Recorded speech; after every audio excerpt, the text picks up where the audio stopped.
નમસ્કાર ગુજરાત, આજના મુખ્ય સમાચારની અંદર ખેડૂતો માટે સરકારની 5 મોટી જાહેરાત. હેરાન પરેશાન થતા દરેક રાશન કાર્ડ ધારકો માટે આવી ગયા છે સૌથી મોટા સમાચાર. હવે મળશે રાશન કીટ, મહિલાઓને મળશે 2 લાખ રૂપિયા સુધીની લોન. ગુજરાતના મુખ્યમંત્રીની સૌથી મોટી જાહેરાત. ખેડૂતો માટે આવી ગઈ છે ખુશ ખબર. જનધન ખાતામાં આવશે પૈસા. અકસ્માતમાં મળશે 1.5 લાખ રૂપિયા સુધીની તાત્કાલિક સહાય. પેટ્રોલ ડીઝલના ભાવમાં થયો છે ઘટાડો. આધાર કાર્ડ ધારકો માટે સારા સમાચાર. હવે વારંવાર કેવાયસીની ઝંઝટ ખતમ. ડ્રાઇવિંગ લાયસન્સનો નવો નિયમ. 2000 રૂપિયાનો હપ્તો પરત. ખેડૂતોના દેવા માફ થશે. ગોચરણ જમીનને લઈને સરકારને ફટકો. હોળી પહેલા ગરીબોને મળશે 3 મોટી ભેટ. 300 યુનિટ મફત વીજળી અને 15,000 રૂપિયા ખાતામાં. અને આજના સૌથી મોટા ખેડૂત ઉપયોગી સમાચાર જાણીશું આજના આ વિડીયોની અંદર. મિત્રો, દરેક સમાચાર, દરેક માહિતી જણાવીએ એ પહેલા ગુજરાતના જે પણ મિત્રો માહિતી જગત યુટ્યુબ ચેનલની અંદર નવા છે એમને વિનંતી કરીએ કે માહિતી જગત યુટ્યુબ ચેનલને સબસ્ક્રાઇબ કરી લેજો, જેથી કરીને દિવસભરના કામના અને ઉપયોગી સમાચાર છે એ સૌથી પહેલા તમને આ માહિતી જગત યુટ્યુબ ચેનલના માધ્યમથી મળી જાય. સૌથી પહેલા મિત્રો, ખેડૂતો માટે આવી ગયા છે ખુશીના સમાચાર. પાક વીમાથી લઈને સસ્તા ધિરાણ સુધી સરકારની 5 મોટી જાહેરાત ખેડૂતો માટે કરવામાં આવી છે.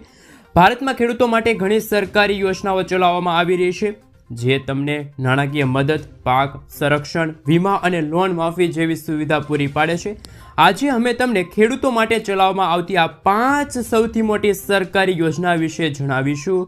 જેમાં સૌપ્રથમ છે પ્રધાનમંત્રી કિસાન સન્માન નિધિ યોજના. આ યોજના હેઠળ ખેડૂતોને દર વર્ષે 6,000 રૂપિયાની નાણાકીય સહાય આપવામાં આવે છે. ત્યાર પછીની યોજના છે પ્રધાનમંત્રી ફસલ વીમા યોજના. આ યોજના હેઠળ જો પાકને કોઈ પણ કારણોસર, જેમ કે મિત્રો દુષ્કાળ હોય, પૂર હોય, જીવાતો, કુદરતી આફતમાં નુકસાન જો પાકને થાય તો સરકાર વીમા હેઠળ નુકસાનની ભરપાઈ કરે છે. ત્યાર પછી મિત્રો ત્રીજી યોજના છે કેસીસી યોજના, એટલે કે કિસાન ક્રેડિટ કાર્ડ યોજના. આ યોજના હેઠળ ખેડૂતને ઓછા વ્યાજ દરે, એટલે કે 4% વ્યાજ દરે લોન મળશે, જેથી ખેડૂતો છે મિત્રો બીજ છે, ખાતર છે અને સાધનોની ખરીદી કરી શકે. અને ખેડૂતોને 5 લાખ રૂપિયા સુધીની લોન છે કેસીસી યોજના અંતર્ગત મળવા પાત્ર રહેશે. મિત્રો, ત્યાર પછીની યોજના છે ચોથી, એનું નામ છે પ્રધાનમંત્રી કૃષિ સિંચાઈ યોજના. આ યોજના હેઠળ ખેડૂતોને ટપક સિંચાઈ, છંટકાવ અને પાણી વ્યવસ્થાપન માટે સબસિડી આપવામાં આવશે. ત્યાર પછીની મિત્રો 5મી યોજના છે રાષ્ટ્રીય ગોકુળ મિશનના ફાયદા. આ યોજના ગાય અને ભેંસની જાતિ સુધારવા માટે શરૂ કરવામાં આવી છે. આ દૂધ ઉત્પાદન વધારવામાં અને પશુપાલકોને આર્થિક લાભ આપવામાં મદદ કરશે. મિત્રો, ત્યાર પછીના સમાચાર વિશે વાત કરીએ તો ગોચરણ જમીનને લઈને સરકારને ફટકો. ગોચરણની જમીન લઈને ઉદ્યોગોને આપી દેવાની સરકારની નીતિઓ હવે નહીં ચાલે. ગોચરણની જમીનને હાથ લગાડતા પહેલા સરકારે પણ રાખવું પડશે કેટલીક બાબતોનું ખાસ ધ્યાન. ગોચરણની જમીન લઈ લીધા બાદ સરકાર દ્વારા દૂરના અંતરે નવી જમીન ફાળવતા ગુજરાત હાઈકોર્ટમાં જાહેર હિતની રીટ કરવામાં આવી છે, જેને લઈને હાઈકોર્ટે ગોચરણ જમીન મુદ્દે સરકારને ફટકાર લગાવી. તમે પહેલા ગોચરણ લો અને પછી કોર્ટમાં કહો છો કે જમીન નથી, એ હવે નહીં ચાલે. તો મિત્રો, ગોચરણ જમીનને લઈને પણ અત્યારે સૌથી મોટા સમાચાર સામે આવી રહ્યા છે. ગુજરાત હાઈકોર્ટનો મહત્વપૂર્ણ ચુકાદો. ત્યાર પછી મિત્રો, ગુજરાતના મુખ્યમંત્રી ભૂપેન્દ્ર પટેલે ગુજરાતના ખેડૂતોના હિતમાં મહત્વપૂર્ણ નિર્ણય લીધો છે અને જગતના તાંતને મોટી ભેટ આપી છે. મુખ્યમંત્રીએ સિંચાઈ માટે જેટલું પાણી ખેડૂતોને જોઈએ એટલું પાણી આપવા માટે પુરવઠા વિભાગને સૂચના આપી છે. એટલે કે હવે ખેડૂતોને સિંચાઈ માટે અનલિમિટેડ પાણી છે એ મળતું રહેશે. ગુજરાતના મુખ્યમંત્રી ભૂપેન્દ્ર પટેલે ગુજરાતના ખેડૂતો માટે મોટી જાહેરાત કરી છે. સિંચાઈને લઈને જે અંતર્ગત ખેડૂતોને હવે પિયત માટે જોવે એટલું પાણી છે એ મિત્રો કેનાલ દ્વારા મળી રહેશે. ત્યાર પછી મિત્રો આગળ જોઈએ તો ગુજરાતના મુખ્યમંત્રી ભૂપેન્દ્ર પટેલના બીજા એક મહત્વપૂર્ણ નિર્ણય ઉપર નજર કરી લઈએ. તો મિત્રો, ખાસ કરીને ગુજરાતની અંદર નાગરિકોના કામો છે એ હવે અટકશે નહીં અને આ કામો કરાવવા માટે ગુજરાતની અંદર 32 જગ્યાએ સિટી સેવિક સેન્ટરો છે ઊભા કરવામાં આવ્યા છે. ખાસ કરીને ગુજરાતની અંદર નગરની અંદર વસતા જે લોકો છે, એટલે કે નાગરિકો છે, એમને નગરપાલિકાના કામો કરાવવા પડતા હોય છે અને આ નગરપાલિકાના કામો કરાવવા માટે વન સ્ટોપ શોપ, એટલે કે મિત્રો સિટી સેવિક સેન્ટર છે ઊભા કરવામાં આવશે, જેમના થકી નાગરિકો છે એમને મોટો ફાયદો થશે. ઓનલાઈન દરેક કામો હવે તમે સિટી સેવિક સેન્ટર ઉપરથી કરાવી શકો છો. ત્યાર પછી આગળ જોઈએ તો મિત્રો કેન્દ્ર સરકારની એવી યોજના કે જે યોજના હેઠળ 25,000 રૂપિયાની ભેટ મળશે. આ યોજનાની માહિતી ગુજરાતના ઘણા બધા લોકોને નહીં હોય. મિત્રો આપ સૌ જાણો છો કે માર્ગની અંદર અવારનવાર અકસ્માત થતા હોય છે અને એ અકસ્માતની અંદર ઘણા બધા વ્યક્તિઓ ઘાયલ થતા હોય છે અને એ ઘાયલ વ્યક્તિઓને જે વ્યક્તિઓ હોસ્પિટલ લઈ જશે એવા લોકોને એટલે કે એ વ્યક્તિને સરકાર દ્વારા ઇનામ આપવામાં આવશે.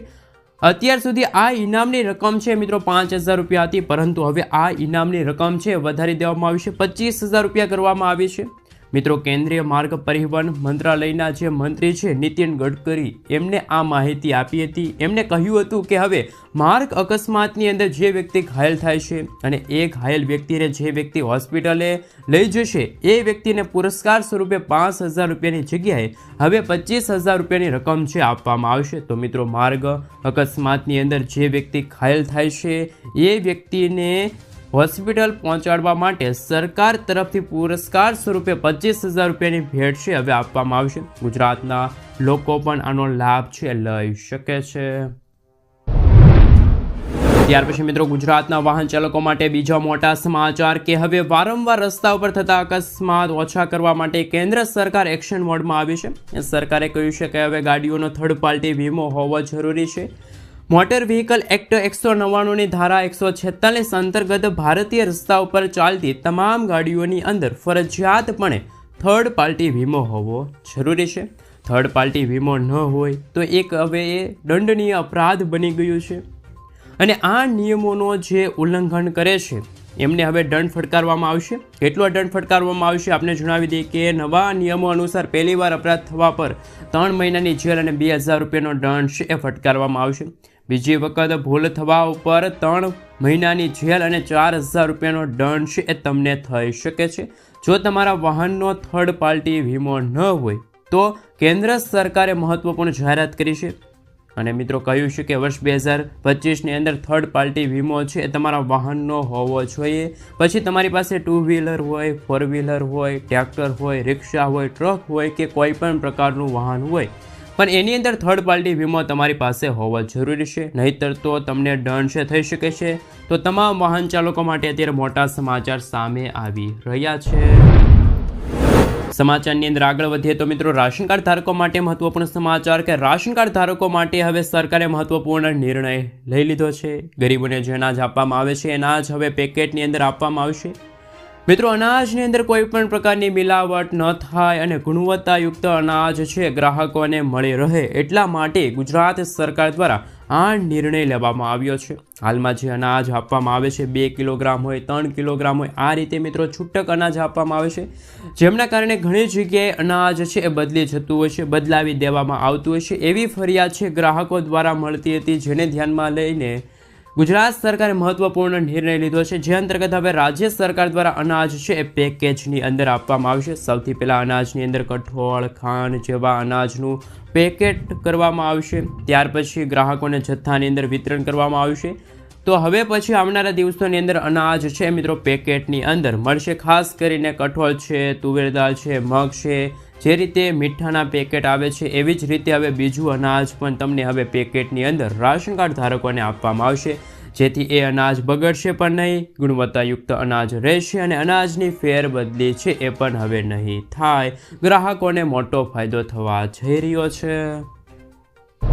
ત્યાર પછી મિત્રો બીજા એક રાશન કાર્ડના મહત્વપૂર્ણ સમાચાર ઉપર નજર કરી લઈએ તો સુપ્રીમ કોર્ટ તરફથી કહેવામાં આવ્યું છે કે ઈ-શ્રમ પોર્ટલ ઉપર જેટલા પણ શ્રમિકો નોંધાયેલા છે એ દરેક શ્રમિકોને NFSના રાશન કાર્ડની અંદર સમાવિષ્ટ કરી દેવામાં આવે, એ લોકોને પણ અનાજ આપી દેવામાં આવે. બીજી તરફ સરકાર દ્વારા અમુક રાશન કાર્ડ છે એ સાયલન્ટ કરી દેવામાં આવ્યા છે, એટલે કે એ લોકોના રાશન કાર્ડ બંધ કરી દેવામાં આવ્યા છે, એમને અનાજ આપવાનું બંધ કરી દેવામાં આવ્યું છે, કેમ કે એ લોકો છેલ્લા 3 મહિનાથી અનાજ લેવા નથી ગયા. એટલે કે સરકારને એવું છે કે આ લોકોને અનાજની જરૂર નથી અને એવા લોકોના રાશન કાર્ડ છે પણ બંધ કરી દેવામાં આવશે, એટલે કે એમને અનાજ આપવાનું બંધ કરી દેવામાં આવશે. તો તમે પણ તમારા રાશન કાર્ડની અંદર છેલ્લા 3 મહિનાથી અથવા તો 6 મહિનાથી અનાજ લેવા નથી ગયા તો વહેલી તકે અનાજ લઈ આવજો, જેથી કરીને તમારા રાશન કાર્ડની અંદર તમને મળતું અનાજ છે બંધ ન થાય. અને ઈ-શ્રમ પોર્ટલ ઉપર જેટલા પણ શ્રમિકો નોંધાયેલા છે એ લોકો NFSAની અંદર પોતાનું રાશન કાર્ડ ફેરવી શકે અને ગુજરાત સરકાર અને કેન્દ્ર સરકાર દ્વારા જે અનાજ આપવામાં આવે છે એ અનાજનો પણ લાભ છે એ વ્યક્તિ લઈ શકે. મિત્રો ત્યાર પછીના સમાચાર વિશે વાત કરીએ તો હાલ ખેડૂતો માટે સૌથી મોટા સમાચાર, દેવા માફીને લઈને ફરી એકવાર મામલો ગરમાયો છે. મિત્રો ખેડૂત દેવા માફ કરવાને લઈને સરકાર અને ખેડૂત આગેવાનો વચ્ચે ફરી એકવાર મામલો ગરમાયો. મિત્રો આ વર્ષે એટલે કે 2024ના સમયગાળા દરમિયાન વરસાદ અને બજારમાં મંદીના કારણે ખેડૂતોને ભારે નુકસાન થયું હતું. ખેડૂતો પાસે જૂના દેવા ભરવા માટે પણ પૈસા નથી, જેથી ખેડૂતોને દેવાના ભારમાંથી રાહત આપવામાં આવે, દેવા માફ કરીને ખેડૂતોની સહાય આપવામાં આવે તેવી માંગ કરવામાં આવી છે. જ્યારે મિત્રો છેલ્લા 15 વર્ષમાં દરેક રાજ્યમાં ખેડૂત દેવા માફ થયા, પણ આપણા ગુજરાતમાં કેમ નહીં? જ્યારે આ વખતે એટલે કે મિત્રો ખાસ કરીને ફરી એકવાર ભાજપની સરકાર બની છે, ગુજરાતમાં પણ ભાજપની સરકાર બની ચૂકી છે, જેને ધ્યાનમાં રાખીને ભાજપમાં ફરી એકવાર દેવા માફીનો મુદ્દો છે ચર્ચાનો વિષય બન્યો. જ્યારે મિત્રો તેલંગાણાની ભાજપ સરકારે ખેડૂતોના 2 લાખ રૂપિયા સુધીના સંપૂર્ણ દેવા માફ કર્યા, તો આપણા ગુજરાત રાજ્યમાં પણ ભાજપની સરકાર છે, તો ગુજરાતમાં પણ ખેડૂતોના દેવા માફ થવા જોઈએ કે ખેડૂતોના દેવા માફ ન થવા જોઈએ? ખાસ તમે મને નીચે કોમેન્ટ બોક્સમાં કોમેન્ટ કરીને જરૂરથી જણાવી આપજો. મિત્રો ત્યાર પછીના સમાચાર વિશે વાત કરીએ તો ખાસ કરીને સૌથી મોટા સમાચાર સામે આવી રહ્યા છે કે મિત્રો આ યોજનામાં હવે તમારા પૈસા છે ડબલ થશે. સરકારે નાણાકીય વર્ષ જ્યારે 2024 અને 25ના સમયગાળા દરમિયાન એટલે કે ઓક્ટોબર ડિસેમ્બરના સમયગાળા માટે કિસાન વિકાસ પત્ર પર 7.5% વ્યાજની જાહેરાત કરી હતી. જો તમે કિસાન વિકાસ પત્રમાં 115 મહિના માટે રોકાણ કરો છો તો તમારા પૈસા બમણા થઈ જશે. કિસાન વિકાસ પત્ર યોજના એ પોસ્ટ ઓફિસની સ્કીમ હોવાના કારણે તેમાં પૈસા ડૂબી જવાનો કોઈ ખતરો જોવા નથી મળતો અને મેચ્યોરિટી સુધી પૈસા ડબલ થઈ જશે. વ્યાજદરમાં વધારા પહેલાં કિસાન વિકાસ પત્રમાં પૈસા 120 મહિનામાં બમણા થઈ જશે, પરંતુ સરકાર વ્યાજ દર વધવાથી પૈસા બમણા કરવાનો સમયગાળો છે પણ ઘટાડી દેવામાં આવ્યો છે. હવે 115 મહિનામાં તમારા પૈસા છે મિત્રો બમણા થઈ જશે. સાથે સાથે મિત્રો એક ઉદાહરણ તરીકે વાત કરીએ કે જો કોઈ વ્યક્તિ કિસાન વિકાસ પત્રમાં 115 મહિના માટે 1 લાખ રૂપિયાનું રોકાણ કરે તો મેચ્યોરિટી પર તે વ્યક્તિને 2 લાખ રૂપિયા સુધી મળશે. કિસાન વિકાસ પત્રમાં તમે 1000 રૂપિયાથી રોકાણ કરી શકો છો, જ્યારે મહત્તમ રોકાણની કોઈ મર્યાદા નથી, એટલે કે તમે તમારી ઈચ્છા પ્રમાણે રોકાણ કરી શકો છો. કિસાન વિકાસ પત્રમાં તમને ટેક્સનો છૂટ એટલે કે મિત્રો તમને ટેક્સ છૂટનો પણ ફાયદો થશે. અને મિત્રો જેથી પણ જે મિત્રો કિસાન વિકાસ પત્ર યોજના હેઠળ ખાતું ખોલાવવા માગે છે તો તે પોસ્ટ ઓફિસની રૂબરૂમાં મુલાકાત જઈને ખાસ કે મિત્રો આ કાર્ય છે પૂર્ણ કરી શકે છે. મિત્રો ત્યાર પછીના સમાચાર વિશે વાત કરીએ તો ખાસ કરીને 7.5 હોર્સ પાવરની મોટરને લઈને મહત્વના સમાચાર. શું ખરેખર ગુજરાતના ખેડૂતોને પણ મફત વીજળી મળશે કે આ યોજના કયા રાજ્યના ખેડૂતો માટે કરવામાં આવી છે? ખેડૂતોને વીજળી સંબંધિત સમસ્યાનો સામનો ન કરવો પડે તે માટે મહારાષ્ટ્ર સરકાર દ્વારા મુખ્યમંત્રી બલિરાજા મફત વીજળી યોજનાની જાહેરાત કરવામાં આવી. આ યોજના હેઠળ 7.5 હોર્સ પાવર સુધીની ક્ષમતા ધરાવતા કૃષિ પંપના ઉપયોગ કરતા ખેડૂતોને મફત વીજળી આપવામાં આવશે. આ યોજનાનો લાભ 2029 સુધી ચાલુ રહેશે. મહારાષ્ટ્રમાં ખેડૂતોને કૃષિ મોટર ચલાવવા માટે રાત્રે 10 કલાક અને દિવસ દરમિયાન 8 કલાક વીજળી આપવામાં આવશે.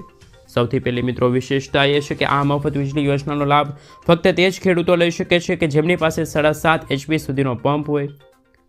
જો ખેડૂતો પાસે 7.5 HPથી વધુનો પંપ હશે તો ખેડૂતોએ પોતે જ વીજળીનું બિલ છે ભરવું પડશે. તો મિત્રો જે રીતે મહારાષ્ટ્રની સરકાર દ્વારા ખેડૂતો માટે આ 2 યોજનાની જાહેરાત કરવામાં આવી છે મફત વીજળી લઈને, તો ગુજરાતમાં પણ ખેડૂતોને હવે રાત્રિના 10 કલાક અને દિવસ દરમિયાન 8 કલાક મફત વીજળી મળવી જોઈએ કે ના મળવી જોઈએ? ખાસ તમે મને નીચે કોમેન્ટ બોક્સમાં કોમેન્ટ કરીને જરૂરથી જણાવી આપજો.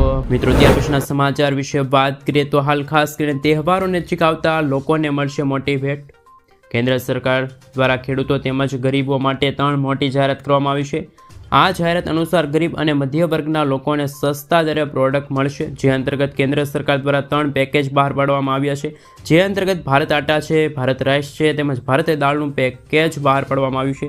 જ્યારે મિત્રો બજારની અંદર આની કિંમત 80 રૂપિયાથી લઈને 150 રૂપિયા વચ્ચે જોવા મળી રહી છે, પરંતુ સરકાર દ્વારા ખેડૂતો માટે આ પેકેજ ખરીદી ગરીબ લોકો ખરીદી શકે તે માટે મિત્રો સસ્તા દરે આ પેકેજ બહાર પાડવામાં આવ્યું છે, જેમાં ભારત આટા છે માત્ર 27.50 રૂપિયાના કિલોગ્રામે મળશે, ભારત રાઈસ છે 29 રૂપિયાના કિલોગ્રામે મળશે અને ભારત દાળ છે 60 રૂપિયા પ્રતિ કિલોગ્રામના ભાવે મળશે। મિત્રો તમારા ઘરની નજીક જ્યાં પણ દુકાન આવેલી હોય, મોલ આવેલો હોય, ત્યાં આ પ્રોડક્ટ છે ઉપલબ્ધ છે, તો મિત્રો ખાસ કરીને તમે પણ આ વસ્તુ છે એ ખરીદી શકો છો। અનાજને લઈને સૌથી મોટા સમાચાર, વસ્તુને લઈને સૌથી મોટા સમાચાર સામે આવી રહ્યા છે। મિત્રો ત્યાર પછીના સમાચાર વિશે વાત કરીએ તો હાલ મહત્વપૂર્ણ સમાચાર સામે આવી રહ્યા છે, તેમના વિશે મિત્રો થોડીક વિગતવાર માહિતી મેળવીએ તો વર્ષ 2025ને લઈને દીકરીઓ માટે સૌથી મોટા સમાચાર, 1,10,000 રૂપિયાની સહાય છે હવે મળવાપાત્ર રહેશે દીકરીઓના માતા પિતાને। વર્ષ 2019થી ગુજરાતમાં વહાલી દીકરી યોજના શરૂ કરવામાં આવી। વહાલી દીકરી યોજના અંતર્ગત ખાસ કરીને મિત્રો 2 ઓગસ્ટ 2019 પછી પ્રથમ 3 સંતાન પૈકીના તમામ દીકરીઓ આ યોજના અંતર્ગત લાભ લઈ શકે છે। આ ઉપરાંત લાભાર્થી દીકરીના માતા પિતાની વાર્ષિક આવક જો મિત્રો 2 લાખ રૂપિયા કે તેથી ઓછી હોય તો તે આ યોજના અંતર્ગત લાભ મેળવી શકે છે। રાજ્યની પાત્રતા ધરાવતી દીકરીઓને 1,10,000 રૂપિયાના 3 હપ્તા અંતર્ગત આ રકમ ચૂકવવામાં આવશે, જે અંતર્ગત દીકરી જ્યારે પહેલા ધોરણમાં પ્રવેશ કરે ત્યારે તેમને પ્રથમ હપ્તો 4,000 રૂપિયાનો મળશે। દીકરી જ્યારે 9મા ધોરણમાં પ્રવેશ કરે ત્યારે તેમને આ યોજનાનો બીજો હપ્તો 6,000 રૂપિયા આપવામાં આવશે। દીકરીની ઉંમર જ્યારે 18 વર્ષની થાય ત્યારે ઉચ્ચ શિક્ષણ અને લગ્ન સહાય માટે 1 લાખ રૂપિયા તથા ત્રીજો હપ્તો છે મિત્રો આ યોજના અંતર્ગત ખાસ કરીને 1 લાખ રૂપિયાનો રહેશે। અને મિત્રો આ યોજના અંતર્ગત 3,000 કરોડ રૂપિયાથી પણ વધુની આ રકમ છે ફાળવવામાં આવી છે। તો મિત્રો ગુજરાત સરકાર અને કેન્દ્ર સરકાર હંમેશા ખાસ કરી મિત્રો સૌથી મોટી જાહેરાતો છે કરવામાં આવતી હોય છે, નવી નવી યોજનાની માહિતી છે આપવામાં આવતી હોય છે। મિત્રો ત્યારબાદના અને આજના સૌથી મોટા ખેડૂત સમાચાર વિશે વાત કરીએ તો મિત્રો આજે રાજકોટ માર્કેટિંગ યાર્ડમાં લસણ, ડુંગળી, લીંબુ, બટાકા, મગફળી, કપાસ સહિત પાકોની મોટા પ્રમાણમાં આવક થઈ। આજે રાજકોટ માર્કેટિંગ યાર્ડમાં સૌથી વધારે કપાસ, બટાકા પાકની આવક થઈ। યાર્ડમાં જ્યાં જોતા મિત્રો કપાસ અને બટાકાની રેલમછેલ જોવા મળી। યાર્ડમાં 4,000 ક્વિન્ટલ કપાસની આવક થઈ। કપાસના ભાવ ખેડૂતોને 1100થી લઈને 1,400 રૂપિયા સુધી મળ્યા છે। કપાસ બાદ બટાકાની પણ આવક વધી। યાર્ડમાં બટાકાની 2800 ક્વિન્ટલ આવક થઈ। બટાકાના ભાવ ખેડૂતોને 300થી લઈને 450 રૂપિયા સુધી ખેડૂતોને ભાવ મળી રહ્યા છે। આ સિવાય રાજકોટ માર્કેટિંગ યાર્ડમાં મગફળીની પણ 1500 ક્વિન્ટલ આવક થઈ, વધુ આવક હતી। યાર્ડમાં જાડી મગફળીના ભાવ 800 અને ઝીણી મગફળીના માફ કરજો મિત્રો જાડી મગફળીની 800 અને